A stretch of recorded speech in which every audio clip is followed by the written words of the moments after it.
Hello everyone, আজকে আপনাদের জন্য আবারও নিয়ে এসেছে একটি নতুন ডায়াগ্রাম। এর মাধ্যমে আপনারা জানতে পারবেন কিভাবে how to make DP MCB in SPD protection wiring diagram তৈরি করা হয়। চলুন দেখে নিই কিভাবে তৈরি করা হয়। DP MCB double pole miniature circuit breaker, এটির মাধ্যমে নেগেটিভ ও পজিটিভ লাইন নিয়ন্ত্রণ করা হয়। এসপিডি সার্জ প্রোটেকশন ডিভাইস, এটির মাধ্যমে আর্থিং লাইন নিয়ন্ত্রণ করা হয়। DP MCB 1 RCCB resident current circuit breaker, DPMCB 2, DPMCB 3, DPMCB 4। Negative line DPMCB তে কানেকশন দেওয়া হলো, পজিটিভ লাইন ডিপিএমসিবি তে কানেকশন দেওয়া হলো। নেগেটিভ লাইন ডিপিএমসিবি থেকে এসপিডি তে কানেকশন দেওয়া হলো, পজিটিভ লাইন ডিপিএমসিবি থেকে এসপিডি তে কানেকশন দেওয়া হলো।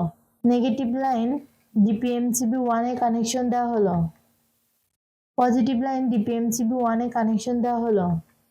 নেগেটিভ ও পজিটিভ লাইন ডিপিএমসিবি 1 থেকে আরসিসিবি তে কানেকশন দেওয়া হলো, আরসিসিবি থেকে নেগেটিভ ও পজিটিভ লাইন ডিপিএমসিবি 2 তে কানেকশন দেওয়া হলো, পজিটিভ লাইন ডিপিএমসিবি 3 তে কানেকশন দেওয়া হলো। নেগেটিভ লাইন ডিপিএমসিবি 3 তে কানেকশন দেওয়া হলো, পজিটিভ লাইন ডিপিএমসিবি 3 থেকে ডিপিএমসিবি 4 এ কানেকশন দেওয়া হলো। নেগেটিভ লাইন ডিপিএমসিবি 4 এ কানেকশন দেওয়া হলো। Output line 1, output line 2, output line 3। Earthing line SPD তে কানেকশন দেওয়া হলো। এই ডায়াগ্রামটি পুরোপুরি সম্পূর্ণ হয়েছে। এভাবে আপনারা আপনাদের বাসা বাড়িতে তৈরি করতে পারবেন। ভিডিওটির সাথে থাকার জন্য ধন্যবাদ। ভিডিওটি ভালো লাগলে লাইক ও সাবস্ক্রাইব করবেন।